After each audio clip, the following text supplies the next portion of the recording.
ನಾನು ನನ್ನ ಮಕ್ಕಳನ್ನ ಪೋಷಣೆಗಾಗಿ ಜೇನು ಕೃಷಿಯನ್ನು ಪ್ರಾರಂಭ ಮಾಡಿದ್ರಿಂದ ನಮ್ಮ ಗ್ರಾಮದ ಮಂಜುನಾಥ್ ರೆಡ್ಡಿ ಎಂಬವರು ನನ್ನ ಮೇಲೆ ಜಿದ್ದಿಟ್ಟುಕೊಂಡು ಪದೇ ಪದೇ ತೊಂದರೆ ಕೊಡ್ತಾ ಇದ್ದಾರೆ.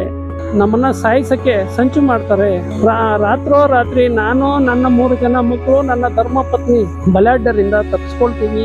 ಸುಮಾರು 4 ರಿಂದ 6 ತಿಂಗಳು ನಾವು ಅಜ್ಞಾತವಾಸ ಅನುಭವಿಸ್ತೀವಿ. ಯಾರಿಗೂ ಕೈಗೆ ಸಿಗದಿರ 3 ತಿಂಗಳ ನಂತರ ನನ್ನನ್ನು ಚಿಂತಾಮಣಿ ಟೌನ್ನಲ್ಲಿ ಹಿಡ್ಕೊಂಡು ಕಾಲು ಮುರಿದಾಕ್ತಾರೆ.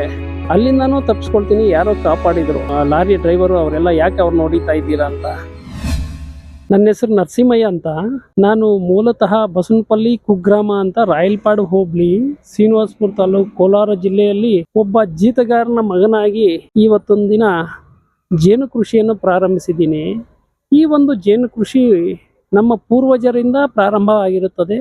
ಇದನ್ನು ಸಹ ನಾನು 49 ವರ್ಷಗಳಿಂದ ಜೇನು ಸಾಕಾಣಿಕೆ ಮಾಡ್ಕೊಂಡು ಬರ್ತಾ ಇದ್ದು ಈಗಾಗಲೇ ಒಂದು 30 ವರ್ಷಗಳಿಂದ CRPF, BSF, ಪೊಲೀಸ್ ಇಲಾಖೆ, ಅರಣ್ಯ ಇಲಾಖೆ, ತೋಟಗಾರಿಕೆ ಇಲಾಖೆ, ಕೃಷಿ ಇಲಾಖೆ ಹಾಗೂ ಒಳ್ಳೆ ಪ್ರಗತಿಪರ ರೈತರು ಹಾಗೂ ಶಾಲಾ ಮಕ್ಕಳಿಗೆ ಮತ್ತು ಶಾಲಾ ಕಾಲೇಜುಗಳಲ್ಲಿ ಜೇನು ಕೃಷಿ ತರಬೇತಿಗಳನ್ನು ನೀಡುತ್ತಿದ್ದು ಹಾಗೂ ಗವರ್ನರ್ ಅವರ ಕಚೇರಿಯಲ್ಲಿಯೂ ಸಹ ಬೆಟ್ಟದ ಜೇನುಗಳನ್ನು ವೈಜ್ಞಾನಿಕವಾಗಿ ಅವನ್ನು ಸ್ಥಳಾಂತರಿಸುವ ಕೆಲಸ ಮಾಡುತ್ತಿದ್ದು ಹಾಗೂ ನರೇಂದ್ರ ಮೋದಿಜಿ ಸಾಹೇಬರು ಸಹ ಬೆಂಗಳೂರಿಗೆ ಮೆಟ್ರೋ ಇನಾಗ್ರೇಷನ್ಗೆ ಬಂದಾಗಲೂ ಸಹ ನನ್ನನ್ನು ಒಂದು ಎಸ್ಕಾರ್ಟ್ ಆಗಿ ತಗೊಂಡು ಇರ್ತಾರೆ. ಅಲ್ಲಿನೂ ಸಹ ಈ ಒಂದು ಪ್ರಕೃತಿ ದತ್ತವಾದ ಹೆಜ್ಜೆನುಗಳನ್ನು ವೈಜ್ಞಾನಿಕವಾಗಿ ತೆರವುಗೊಳಿಸುವ ಕಾರ್ಯಕ್ರಮ ಮಾಡ್ಕೊಂಡು ಬರ್ತಾ ಇರ್ತೀನಿ.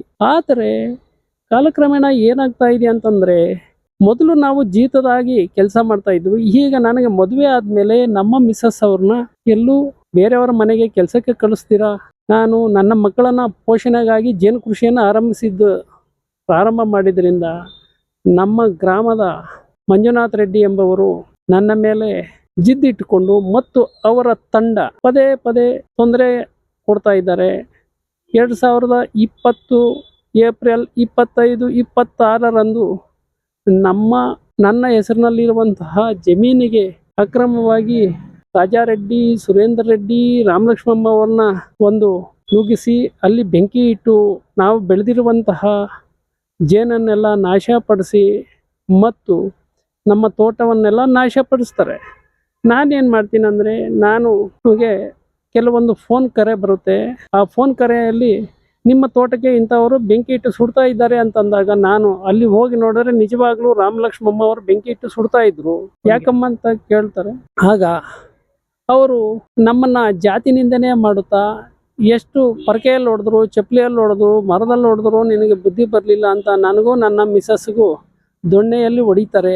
ಆದರೂ ನಾವು ಕಣ್ಣೀರು ಹಾಕುತ್ತಾ ಸರ್ಕಲ್ ಇನ್ಸ್ಪೆಕ್ಟರ್ ರಾಘವೇಂದ್ರ ಸರ್ ಅವ್ರಿಗೂ ಗಮನಕ್ಕೆ ಫೋನ್ ಮಾಡಿ ತಿಳಿಸ್ತೀನಿ. ಆವಾಗ ಯಾಕಪ್ಪ ಒಳ್ಳೆ ಜೇನು ಕೃಷಿ ಪಂಡಿತ ಇದ್ದೀಯಾ ನೀನು, ಯಾಕೆ ನಿನಗೆ ಈ ರೀತಿ ಬುದ್ಧಿಲಿ ಜನ ಈ ರೀತಿ ತೊಂದರೆ ಕೊಡ್ತಾ ಇದ್ದಾರೆ ಅಂತ ಅವರು ಸ್ಪಂದಿಸ್ತಾರೆ. ಆಗ ಕಂಪ್ಲೇಂಟ್ ಕೊಡು ಅಂತ ಹೇಳ್ತಾರೆ. ರಾಯಲಪಾಡು ಸ್ಟೇಷನ್ಗೆ ಹೋಗಿ ಕಂಪ್ಲೇಂಟ್ ಕೊಡೋಕ್ಕೆ ಹೋಗ್ತೀವಿ ಸಂಜೆ. ಆವಾಗ ಈಗ ಸಮಯ ಆಗಿದೆ, ಬೆಳಗ್ಗೆ ಬನ್ನಿ ಅಂತ ಹೇಳ್ತಾರೆ ರಾಯಲಪಾಡು ಪೊಲೀಸ್ ಸ್ಟೇಷನ್ನಲ್ಲಿ. ನಾನು ಸ್ಟೇಷನ್ಗೆ ಕಂಪ್ಲೇಂಟ್ ತೊಗೊಂಡು ಹೋಗಿದ್ದರಿಂದ ನಮ್ಮ ಊರಿನ ಗ್ರಾಮಸ್ಥರಾದ ಚಂದ್ರಶೇಖರ್ ರೆಡ್ಡಿ ಅವರು, ಏನು ಬುದ್ಧಿ ಇದೆಯೇನೋ ನಿನಗೆ, ಯಾಕೋ ಕಂಪ್ಲೇಂಟ್ ಕೊಡ್ತೀಯಾ, ಬಾರೋ ನ್ಯಾಯ ಮಾಡೋಣ ಅಂತ ಊರು ಒಳಗಡೆ ಕರೀತಾರೆ. 26ನೇ ತಾರೀಕು 2020 ಅವರು ಕರೆದಾಗ ನಾನು ಹೋದಾಗ ಅವರು ಮೊದಲೇ ಮಾತಾಡ್ಕೊಂಡಿದ್ರೋ ಏನೋ ಗೊತ್ತಿಲ್ಲ. ಪಾಯದ ಕಲ್ಲುಗಳಲ್ಲಿ ಹಾಕ್ತಾರೆ, ದೊಣ್ಣೆಗಳಲ್ಲಿ ಹೊಡಿತಾರೆ, ಕ್ರೇಟುಗಳಲ್ಲಿ ರಾಮರ ದೇವಸ್ಥಾನದ ಮುಂದೆ ಬಾಯಿಗೆ ಬಂದಂಗೆ ಹೊಡಿತಾ ಕೇಕೆಗಳಾಗ್ತಾ ಈ ರಾಯಲಸೀಮಾ ಆಂಧ್ರ ಗಡಿಯಲ್ಲಿ ಯಾವ ರೀತಿ ದೌರ್ಜನ್ಯಗಳು ನಡೀತಾವೋ ಆ ರೀತಿ ಒಂದು ಸಿನಿಮಾ ಥರ ಕ್ರಿಯೇಟ್ ಆಗಿಬಿಡ್ತದೆ. ಆವಾಗ ನಮಗೆ ಪ್ರಾಣಾಪಾಯದಿಂದ ಓಡೋಕ್ಕೂ ಆಗಲಿಲ್ಲ, ಬೀದಿಗಳಲ್ಲಿ ಸಿಕ್ಕಾಕೊಂಡು ಬಿಡ್ತೀವಿ. ಕೆಳಗಡೆ ಹಾಕ್ಕೊಂಡು ಹೊಡಿತಾರೆ ರಾಜಾರೆಡ್ಡಿ, ಸುರೇಂದರ್ ರೆಡ್ಡಿ, ರಾಮಲಕ್ಷ್ಮಮ್ಮ ಅವರು. ಆವಾಗ ರಕ್ತಗಳ ಸಮೇತ ಬರ್ತದೆ ನಮಗೆ. ಆವಾಗ ದಿಕ್ಕಿಲ್ದಿರ ಬಿದ್ದೋಗ್ತೀವಿ. ಕಡೆಗೆ ರಾಮಕೃಷ್ಣ ರೆಡ್ಡಿ ಎಂಬ ಒಬ್ಬ ವ್ಯಕ್ತಿ ಬಂದು, ಏನ್ರೋ ಸಾಯಿಸ್ತಾ ಇದ್ದೀರಾ, ಅವನ ಅಮಾಯಕನು, ಬಿಡ್ರೋ ಅಂತ ಕಾಪಾಡ್ತಾರೆ. ಆವಾಗ ಹೋಗಿ ಆಸ್ಪತ್ರೆಗೆ ಹೋಗಿ ಟ್ರೀಟ್ಮೆಂಟ್ ತೊಗೊಂಡು ಮತ್ತೆ ಕಂಪ್ಲೇಂಟ್ ಕೊಡ್ತೀವಿ. ಕಂಪ್ಲೇಂಟ್ ಕೊಟ್ಟ ಮೇಲೆ ಇದೇ ಮಂಜುನಾಥ ರೆಡ್ಡಿ ನಮ್ಮ ಗ್ರಾಮದ ಒಬ್ಬ ಮುಖಂಡರು ಹಾಗೂ ಗ್ರಾಮ ಪಂಚಾಯತಿ ಸದಸ್ಯರು ಅವರು ಒಂಥರ ಅವರ ದೌರ್ಜನ್ಯಗಳು ವಿಪರೀತ. ಯಾಕಂತಂದರೆ ಅವರು ಹೇಳ್ದಂಗೆ ಕೇಳಬೇಕು, ಇಲ್ಲ ಅಂತಂದರೆ ಹಲವಾರು ತೊಂದರೆಗಳು ಕೊಡ್ತಾ ನಿನ್ನನ್ನು ಈ ಊರಿಂದ ಓಡಿಸ್ತೀನಿ ನೋಡು, ನಿನ್ನನ್ನು ಇಲ್ಲಿ ಇಲ್ದಿರ ಮಾಡ್ತೀನಿ ನೋಡು, ನಾನು ಹೇಳ್ದಂಗೆ ಕೇಳಬೇಕು, ಸ್ಟೇಷನ್ ನನ್ನ ಕಪಿ ಮುಷ್ಟಿಯಲ್ಲಿ ಇರುವುದು, ಸ್ಟೇಷನ್ನಲ್ಲಿ ನಂದೇ ನಡೆಯೋದು, ನಿಂದು ವಿದ್ಯಾವಂತನಾಗಿರ್ಬೋದು ಆದರೆ ನಿಂದು ಏನೂ ನಡೆಯಲ್ಲ ಅಂತ ನಮ್ಮನ್ನು ಅಲ್ಲಿಂದ ಊರಿಂದ ಪರಾರಿ ಮಾಡ್ತಾರೆ. ಅಲ್ಲಿ ಮನೆ ಹತ್ರ ಒಂದು ಪಾಯ ಹೊಡ್ಕೊಳ್ತಾ ಇರ್ತೀವಿ, ಆ ಪಾಯಾಗೆ ಅಡ್ಡ ಬರ್ತಾರೆ, ಮನೆ ಕಟ್ಟಬಾರ್ದು ಅಂತಾರೆ. ಈ ರೀತಿ ಹಲವಾರು ತೊಂದರೆಗಳು ಕೊಡ್ತಾ ನಮ್ಮನ್ನು ಸಾಯಿಸೋಕ್ಕೆ ಸಂಚು ಮಾಡ್ತಾರೆ. ರಾತ್ರಿ ನಾನು, ನನ್ನ 3 ಜನ ಮಕ್ಕಳು, ನನ್ನ ಧರ್ಮಪತ್ನಿ 5 ಜನನು ಅವರ ಒಂದು ಬಲಾಢ್ಯರಿಂದ ತಪ್ಪಿಸ್ಕೊಳ್ತೀವಿ. ಒಂದು ಕಡೆ ಮುಲ್ಬಾಗಲ್ DYSP ನಾರಾಯಣ ಸ್ವಾಮಿ ಸರ್ ಅವರು ಮತ್ತು ಪೊಲೀಸ್ ಇಲಾಖೆ ಬಂದ್ರೂ ಸಹ ಕರೆಂಟ್ ತೆಗೆದು ನಮ್ಮನ್ನು ಸಾಯಿಸೋಕ್ಕೆ ಪ್ರಯತ್ನ ಪಡ್ತಾರೆ. ಆವಾಗ ತಪ್ಪಿಸ್ಕೊಂಡು ಸುಮಾರು 4 ರಿಂದ 6 ತಿಂಗಳು ನಾವು ಅಜ್ಞಾತವಾಸ ಅನುಭವಿಸ್ತೀವಿ, ಯಾರಿಗೂ ಕೈಗೆ ಸಿಗದಿರ.